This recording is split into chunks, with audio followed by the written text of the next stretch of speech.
इतिहास गवाह है कि अयोध्या वासियों ने हमेशा ही सच्चे राजा के साथ विश्वासघात ही किया है। धिक्कार है, ऐसा मैं नहीं कह रहा हूँ, ऐसा सोशल मीडिया के लोग कह रहे हैं। चलिए जानते हैं कैसे। और इन सारी बातों का जवाब तो अब सिर्फ अयोध्या वासी ही दे सकते हैं कि क्या सही है और क्या गलत। राम नगरी अयोध्या में भाजपा को मिली हार को सनातन धर्म में विश्वास रखने वाली देश की जनता स्वीकार ही नहीं कर पा रही है कि जिस सरकार ने अयोध्या में राम मंदिर बनवाया वही सरकार अयोध्या से ही हार गई। सोशल मीडिया के हर प्लेटफॉर्म पर लोग अयोध्या वासियों को सीट हराने के लिए लानत है ऐसा कहकर मैसेज भेज रहे हैं। एक्स, फेसबुक, इंस्टाग्राम व व्हाट्सएप पर यूजर इस करारी हार के लिए जिम्मेदार फैजाबाद संसदीय क्षेत्र के मतदाताओं पर अपना गुस्सा निकाल रहे हैं। अयोध्या वासियों को उनके नातेदार, रिश्तेदार, मित्र फोन करके असहज कर रहे हैं। शर्म करो, धिक्कार है, ऐसी ऐसी टिप्पणियां मिल रही हैं लोगों को। और सबसे ज्यादा वायरल सीन रामानंद सागर के धारावाहिक रामायण का एक संवाद वायरल हो रहा है, जिसमें राम की भूमिका में अरुण गोविल सीता जी को समझा रहे हैं कि जनता को तुम नहीं जानती हो। जनता से बड़ा स्वार्थी व निर्दयी कोई भी नहीं होता। अपने स्वार्थ के लिए वो राजा से उसकी रक्त की अंतिम बूंद तक मांग लेती है, लेकिन जब राजा के लिए उसे कुछ त्यागना पड़े तो वो क्षण भर में मुंह फेर लेती है। इसके साथ ही शर्म करो, तुम पर धिक्कार है का टैग लगाकर लोग वायरल कर रहे हैं। कहा, इतिहास गवाह है कि अयोध्या वासियों ने हमेशा ही अपने सच्चे राजा के साथ विश्वासघात ही किया है। सोशल मीडिया पर लोग यहाँ तक बोल रहे हैं कि लगता है अयोध्या वासियों को राम राज नहीं रावण राज चाहिए। फेसबुक पर तरह तरह के कमेंट की भरमार है। उसमें प्रमुख रूप से अयोध्या में इतने विकास के बाद भी बीजेपी की सीट नहीं निकली। लगता है अयोध्या को राम राज नहीं रावण राज चाहिए। आज सभी को पता चल गया कि राम मंदिर 500 वर्षों तक क्यों नहीं बन पाया। हम भूल गए कि ये वही अयोध्या वासी हैं जिन्होंने वनवास से आने के बाद सीता माता पर ही संदेह किया था। अयोध्या वाले जब त्रेता युग में राम के नहीं हुए तो कलयुग में कैसे हो जाते। एक अन्य पोस्ट में ये कहा गया है कि रामायण का अंतिम ज्ञान ये है कि राजा राम ने कितना भी कष्ट सहकर प्रजा को संतुष्ट करना चाहा, लेकिन प्रजा कभी संतुष्ट नहीं हुई। वही हाल आज भी है। इस तरह की पंक्तियां वाले स्टेटस इस वक्त भरे पड़े हैं सोशल मीडिया पर। इसी बीच सोनू निगम नाम के एक शख्स का भी एक एक्स पर पोस्ट खूब वायरल हो रहा है। इसमें लिखा गया है कि जिस सरकार ने पूरे अयोध्या को चमका दिया, एक पूरी टेम्पल इकोनॉमी दे दिया, उसी पार्टी को जीत के लिए संघर्ष करना पड़ रहा है। शर्मनाक है अयोध्या वासियों।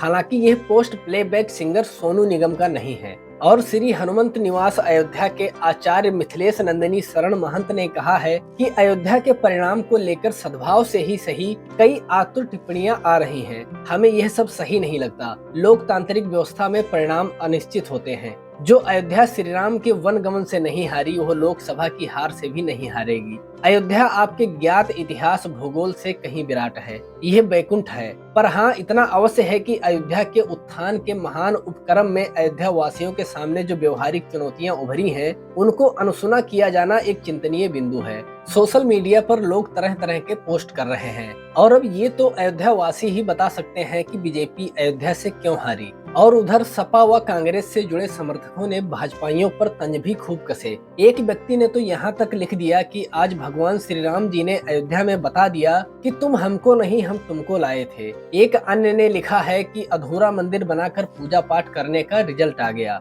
एक ने लिखा है कि श्री राम को कोई नहीं लाया, वो सबको लाए हैं, वही हम सबको लाए हैं। अयोध्या की एक महिला ने लिखा है कि अयोध्या वालों ने पूरे देश में अपना नाम खराब कर लिया है। वैसे एक बात तो है कि जो बीजेपी के साथ अयोध्या में हुआ, ये बात पूरा देश कभी नहीं भूलेगा। कहीं न कहीं सुनहरे अक्षरों में अयोध्या का इतिहास जरूर लिखा जाएगा। अब इसके बारे में कितना सच है और कितना झूठ, ये तो सिर्फ अयोध्या वासी ही बता सकते हैं।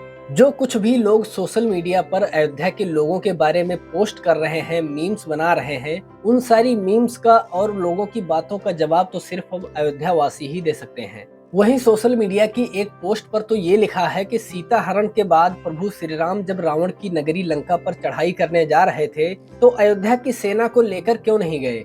जानते हैं आप, अगर अयोध्या के लोगों को लेकर जाते तो यहाँ के लोग सोने की नगरी देखकर रावण से ही समझौता कर लेते। सोशल मीडिया एक्स का यह पोस्ट अयोध्या लोकसभा चुनाव 2024 के परिणाम की एक तस्वीर पेश करता है। दरअसल अयोध्या सीट पर भारतीय जनता पार्टी को करारी हार का सामना करना पड़ा है। इस सीट पर समाजवादी पार्टी के अवधेश प्रसाद को जीत मिली है। सोशल मीडिया पर लगातार अयोध्या में भाजपा की हार पर चर्चा हो रही है। फेसबुक और एक्स पर यूजर्स लगातार इस मामले पर चर्चा कर अयोध्या के लोगों को घेर रहे हैं। यूजर रघुराज रावत ने लिखा है कि इतिहास गवाह है कि अयोध्या वासियों ने हमेशा अपने सच्चे राजा के साथ विश्वासघात ही किया है। वहीं सुषमा मिश्रा ने लिखा है कि राम भक्तों पर गोली चलाने वाले यूपी में जीत रहे हैं। सुशांत चावला ने लिखा है कि हिंदुओं, तुम्हें एहसास भी है कि तुमने श्री राम को धोखा दिया है। दोस्तों, मैं आप लोगों के साथ कुछ स्क्रीनशॉट शेयर कर रहा हूं, आप लोग स्वयं देख लीजिएगा। और जो भी भाई लोग अयोध्या से देख रहे हैं, आप लोग स्वयं इस बात का जवाब दे सकते हैं।